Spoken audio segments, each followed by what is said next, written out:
marijuocas e os caminhos que levam às aldeias. Não é só a aldeia, né? É a aldeia e os caminhos que levam à aldeia. Então, nessa delimitação de terras, né, você estrangula os caminhos, né? Vai fechando cada vez mais. Algo que acontece também com essa realização de si, né, desdobrando-se ao se desdobrar. Então, essa divina planta dos pés que privilegia o caminho, que privilegia o caminhar, também forma lindos traseiros redondos, né? Numa certa predileção nacional, talvez, né, ou latino-americana, que evidencia esse andar constante, né, e não, perdão pela expressão, né, esse universo de traseiros achatados em 15 anos de escolarização, né, no mínimo, né, 15 anos de escolarização que é sentado nessa carteira e achatando o lindo traseiro redondo. E vamos deixando de ter traseiros redondos. Não é só uma questão anatômica, né, é uma questão epistemológica, né. Os caminhos fazem os encontros, as trocas, ou que na tradição, por exemplo, camaiurá, se diz dos antigos moitarás. Os moitarás são os espaços de troca intertribal, né, em que cada uma das tribos leva para esse espaço de troca o que tem de mais importante, de mais característico, de mais específico e colocam no pátio da aldeia para isso, para fazer a troca entre as várias aldeias, né? Algo que também seria muito interessante a gente pensar. Só acrescentando um pouquinho mais ainda de elementos nessa discussão. Além dessa troca, desse caminhar, desse privilégio do caminho, algo que me pareceu muito interessante nessa nossa história, né, negligenciada, na história ameríndia, é que, por exemplo, nas terras altas, na cordilheira, os incas eles se sobrepuseram, de uma certa maneira, às vários povos locais, Xingu, tradição Tiwanaku, Nazca e assim por diante, mas sem esta coerção, digamos assim, como foi feito entre os astecas, toltecas ou maias, mais guerreiros.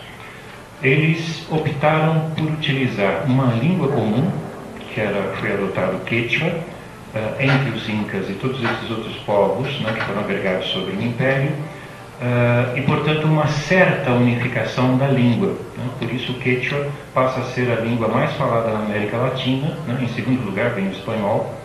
É que ninguém leva o índio, né, os índios, as populações indígenas em consideração nesses censos, mas o Quechua é a língua mais falada na América Latina, depois o espanhol e depois o português.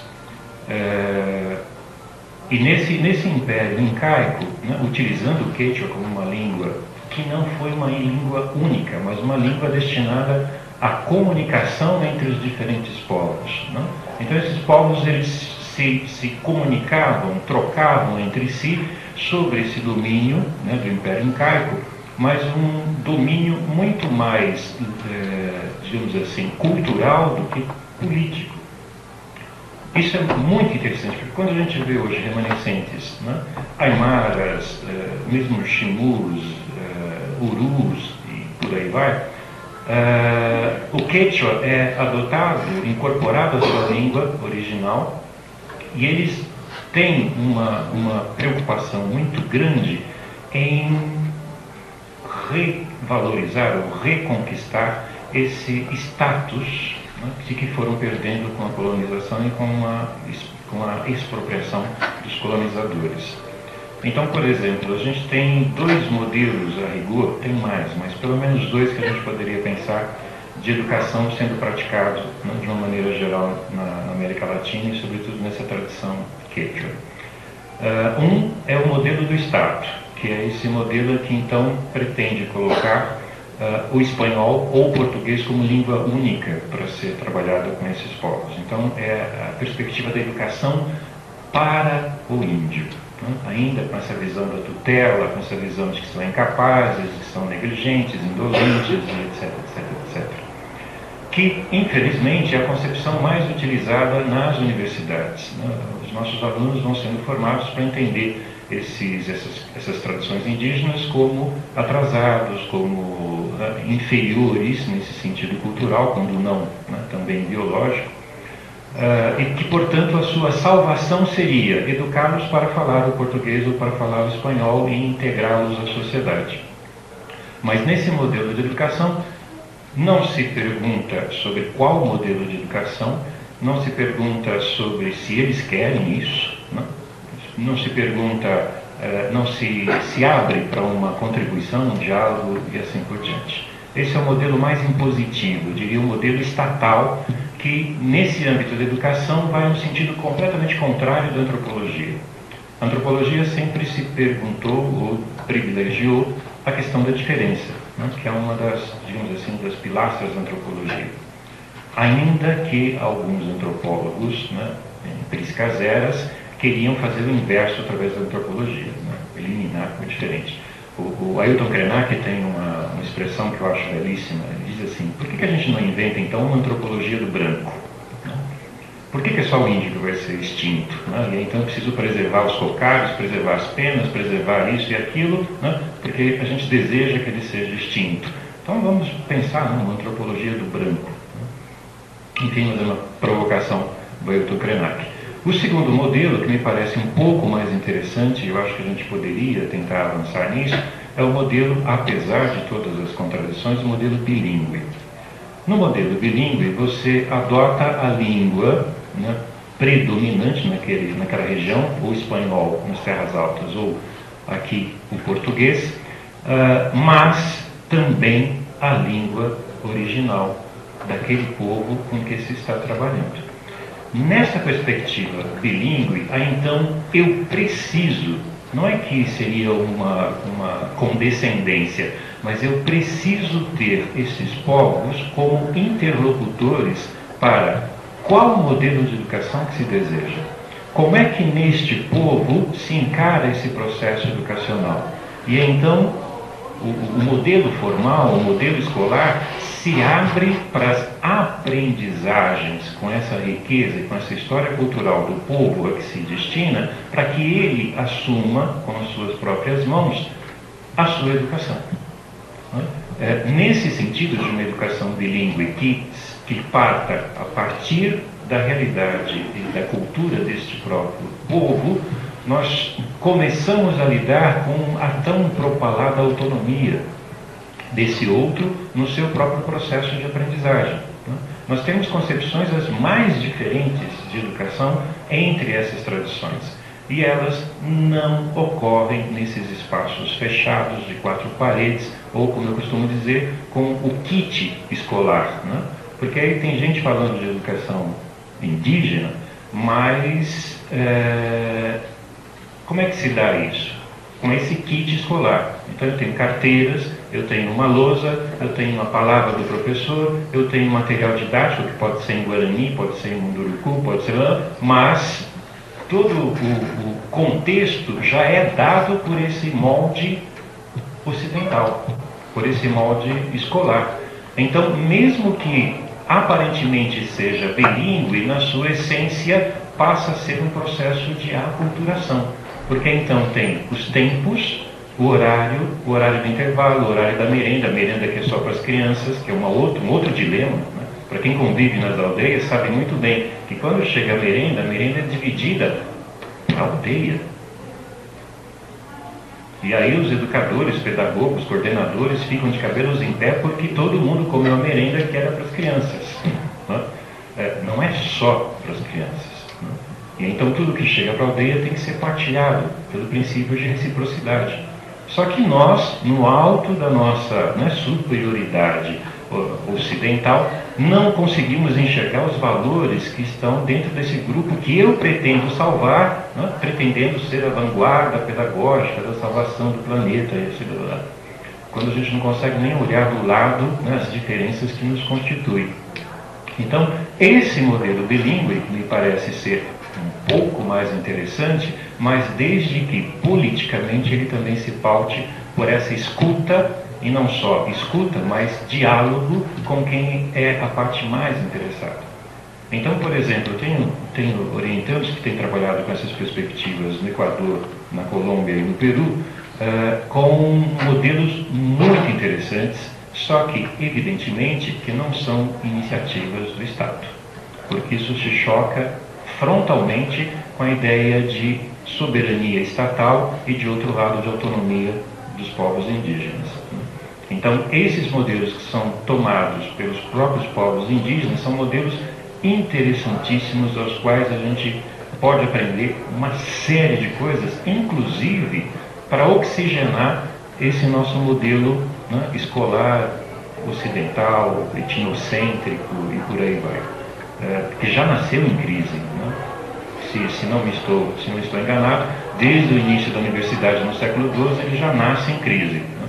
Mas enfim, isso é papo para uma outra história. Então, dentro desses dois modelos, a rigor, só para tentar esquematizar um pouco as coisas, o que a gente tem predominante é esse modelo estatal, que de uma maneira ou outra a cultura, e aí concordo com o Daniel que a nossa preocupação maior deve ser com a formação desses professores, né? Antes de tudo, para que eles também se percebam, né, portadores da cultura e, nesse sentido, iniciadores da cultura e do sonho. Só uma pequena parte. O Charamenda, que é um antropólogo equatoriano que começou a primeira universidade do conhecimento ancestral no Equador, é uma pessoa bastante polêmica, né? Tem algumas coisas contraditórias. Mas ele esteve aqui no Fórum em 2004, o Fórum Mundial, né? Um Fórum Social, e aí tinha uma reunião com o pessoal da FAPESP, CNPq, e convidaram o Charamenda também para essa reunião. E aí, então, no meio da discussão sobre a formação das lideranças, o tempo para o mestrado, para o doutorado e tudo mais, ele veio com uma perguntinha que eu achei excelente.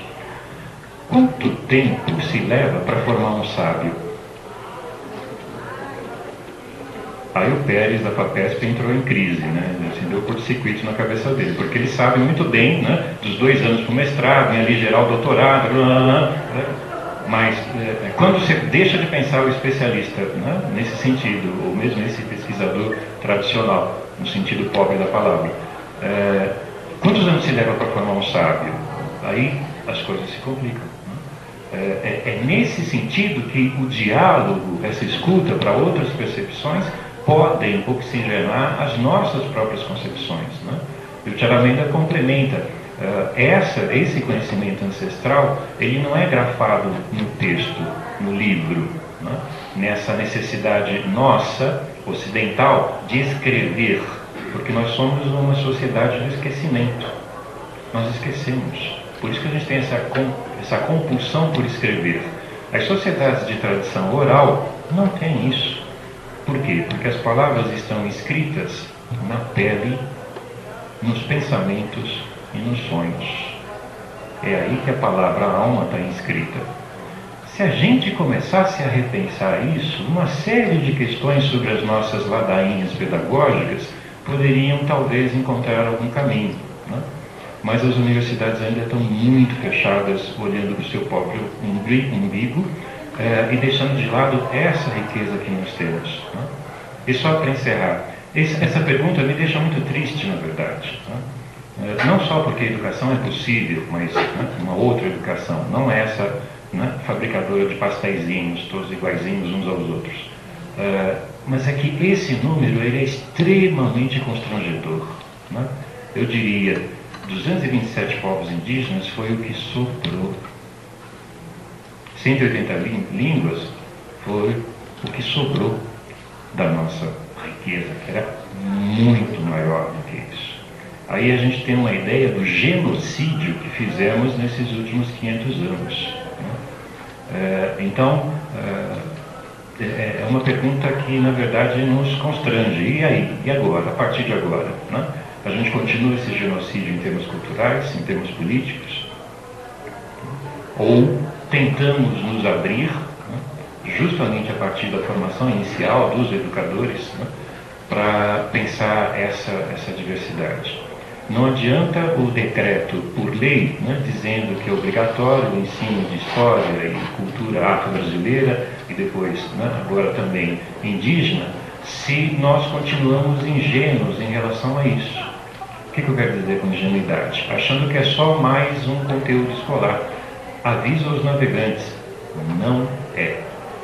Quando eu trabalho com história e cultura afro-brasileira, ou com cultura ameríndia, né, com esse conhecimento ancestral, tem uma tremenda gama de concepções, valores, cosmovisões que a gente tem que começar a se preocupar e a carrear nisso que eu acho que é só um conteúdo curricular. E isso se choca, evidentemente, com as concepções, valores da sociedade ocidental, deste modelo patriarcal, oligárquico, discriminatório que nós temos no Brasil e expandindo um pouco mais para a América Latina. Então é como trazer, né, toda essa ancestralidade que nos diz da partilha, das relações fraternas, da troca intertribal, para um contexto que é absolutamente competitivo, né, classificatório, individualista e assim por diante. Então esse confronto, quando a gente traz a cultura de maneira viva, não no estereótipo do dia do índio ou do dia do negro, né, mas como cultura viva, isso nos traz uma série de problemas, uma série de confrontos entre essas ordens de valores. Eu posso enriquecer a minha compreensão com essa cosmovisão ampliada, reconhecendo a minha própria ancestralidade nesse sentido, ou então, né, se ficar no modelo único estatal, ter esses estereótipos reproduzidos. E aí então a gente perde essa riqueza e vamos ficar aqui em si mesmados, né, sem muita possibilidade de crescimento. Como professor ou aprendiz de mitologia, eu não consigo, né, ficar sem. Então, só para exemplificar, entre os Machacali, aqui em Minas, né, predominantemente em Minas Gerais, os Machacali têm entre os mitos de origem um que eu acho assim belíssimo para dar um pouco um matiz disso. Os homens nasceram primeiro e os homens cultivavam a terra, plantando mandioca, mas era muito chato ficar só entre homens fazendo esse serviço, né? Voltar para a aldeia e aquele monte de marmanjo, né? Assim, a vida muito chata, muito... Aí um deles resolveu pedir para os deuses algo que ajudasse, né, nessa lida, nesse trabalho do dia a dia. E aí então os deuses do rio escutaram o que ele havia pedido, e aí então da lama, no meio do rio, né, na margem do rio, da lama nasceu uma primeira mulher. E aí esse Machacali ficou assim, abismado com a beleza dela, só que ele ficou preocupado, e se mais gente ver, né? Aí ele pegou aquela primeira mulher e colocou dentro da sua bolsa. Uma tradição Machacali usar um bornal, né, sempre feito com tecido trançado, botou no seu bornal, à noite foi para casa, né, foi lá para sua cabana, e aí tirou a mulher de dentro do bornal, e aí ficou olhando ela e começou, evidentemente, a namorar com ela, né, ficou apaixonado. No dia seguinte, todo mundo começou a perceber que ele estava um pouco diferente. E aí, uns meninos, os sobrinhos, né, dele, falaram, mas o que acontece com o tio, que ele está assim, né, meio, né, meio periquito verde, azul, sei lá, né, que cor. E aí resolvem, como toda curiosidade de criança, dar uma espiada na cabana. Chegou a noite, eles foram lá para a cabana dar uma espiada e descobriram que ele estava com uma mulher e que estava namorando. E aí resolveram, como toda criança, espalhar, né, a notícia. E aí então estava ele lá no seu trabalho e tal. E aí os meninos diziam, olha lá o tio, ele está com uma mulher dentro do bornal. Aí a mulher, assustada com a história, resolveu subir na árvore para se proteger, né? E ele tentando explicar o que tinha acontecido e tal, mas ninguém queria saber. Todo mundo queria ter também, né, aquela figura, né, absolutamente inebriante. E aí, meio a contragosto desse Machacali, as crianças, os primos, enfim, todos os parentes foram no pé da árvore e começaram a chacoalhar a árvore. E aí o que aconteceu? A mulher escorregou lá de cima, caiu no chão e quebrou. Virou 1000 pedacinhos, né? Porque era feita de barro, virou 1000 pedacinhos. Aí esse, né, que tinha feito o pedido, que tinha sido atendido, ficou triste e tal, mas aí um espírito soprou no ouvido dele: pega um pedacinho para você. Né? E aí quando eles viram que ele foi lá pegar um pedacinho e colocar no seu bolso, não, todo mundo foi fazer a mesma coisa, cada um foi pegar o seu pedacinho. A partir daí, todo mundo tem uma mulher do seu lado. Né? E entre os Machacali, é justamente isso que alimenta o meu dia a dia, aquilo que alimenta o meu trabalho, aquilo que alimenta o meu jornal e alimenta os meus sonhos da noite. Né? Só que eu preciso encontrar o meu pedacinho. Né? Aqui a gente tem 227 pedacinhos que sobraram, né, desse genocídio. Talvez seja a hora de a gente começar a escolher um desses pedacinhos para reencontrar, né, a nossa ânima ou a nossa alma brasileira que ficou soterrado em 500 anos de educação escolar. Por enquanto, acho que é isso.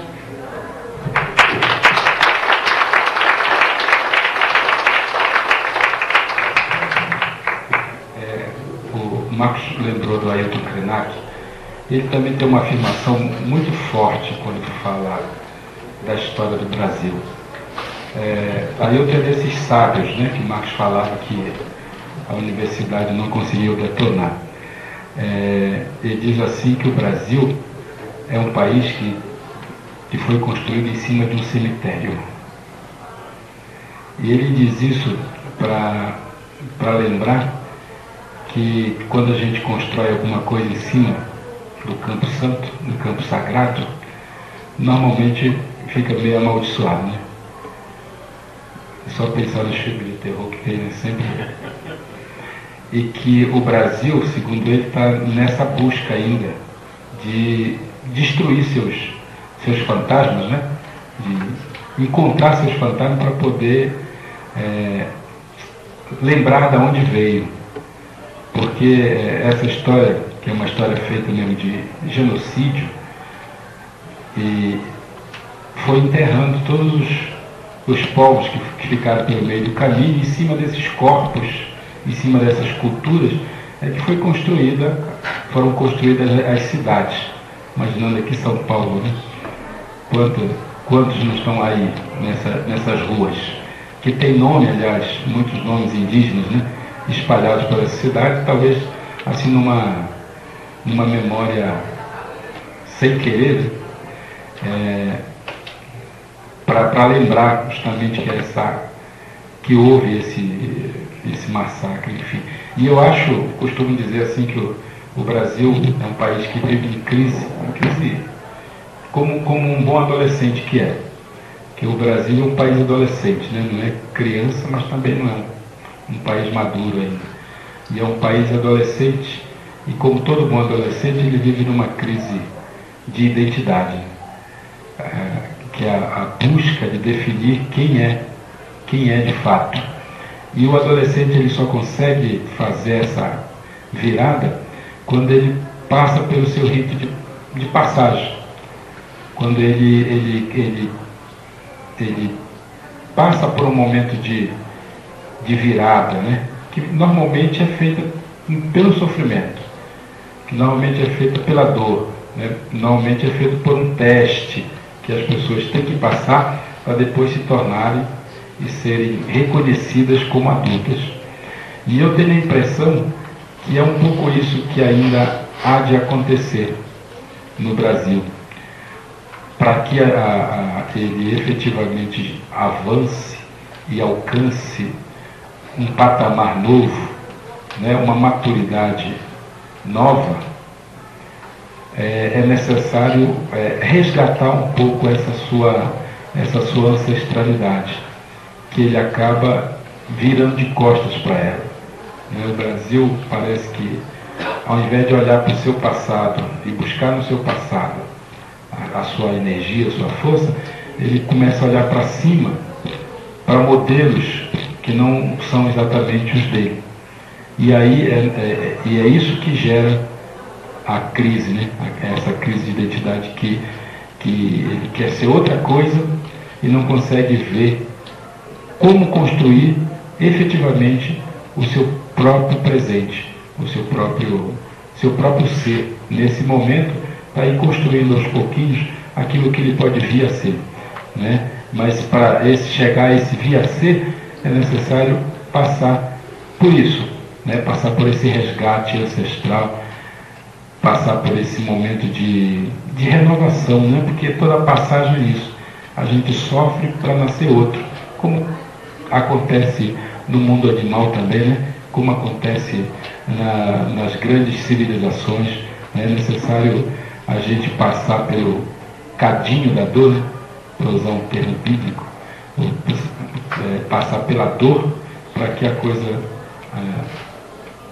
apareça nova, né? E que isso vai gerar um caminho novo, vai gerar um novo modo de ser. Vocês sabem que é um pouco nisso que eu sustento as minhas esperanças, porque eu sempre vejo assim que o educador é como um Indiana Jones. O filme de Indiana Jones eu fico sempre acho muito interessante, porque ele sempre se sai bem, né? E numa das cenas deles, que eu sempre quando eu estou assim nessas pensações a respeito do futuro, sempre vem aquelas duas paredes se movendo para massacrar, né? Para destruir, para detonar com o camarada. E ele, como um bom aventureiro, ele está sempre buscando a alternativa para não ser destruído. Um momento qualquer surge lá um botão que ele aperta e o negócio volta para trás, ou ele encontra um caminho novo para. Às vezes eu acho que dentro assim, da perspectiva indígena, a gente está.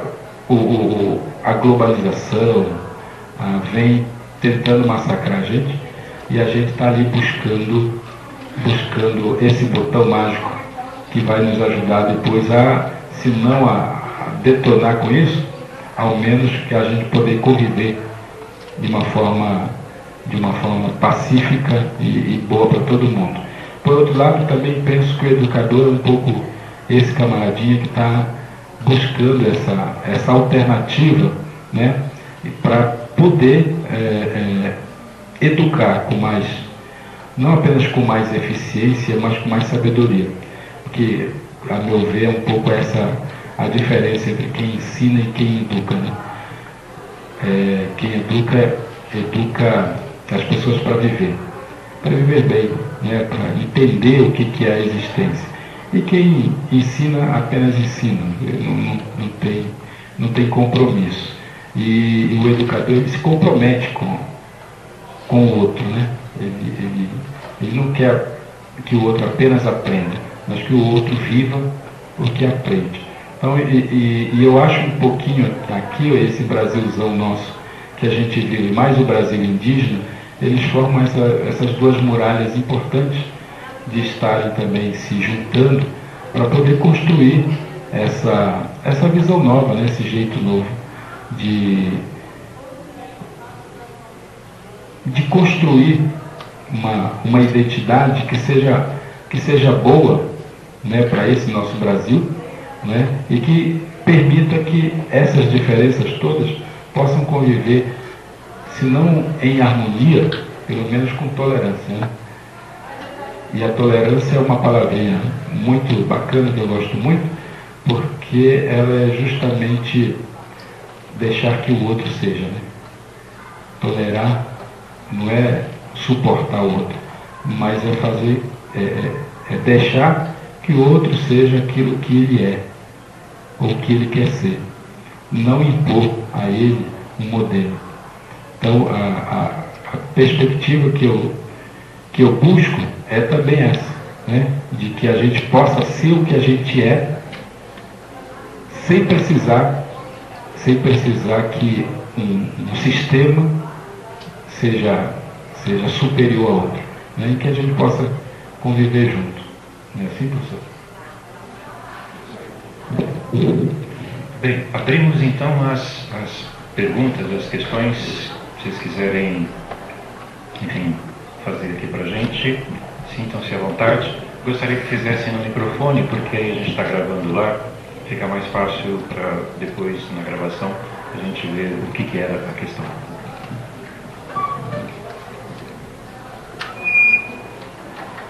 O nome seria... Meu nome é Sirlene, eu sou orientanda aqui, doutorado, professora Elisete. E eu trabalho com educação indígena há muitos anos. E o que eu, na verdade, vou fazer não é bem uma pergunta, mas é tentar trazer um pouquinho de uma visão que eu tenho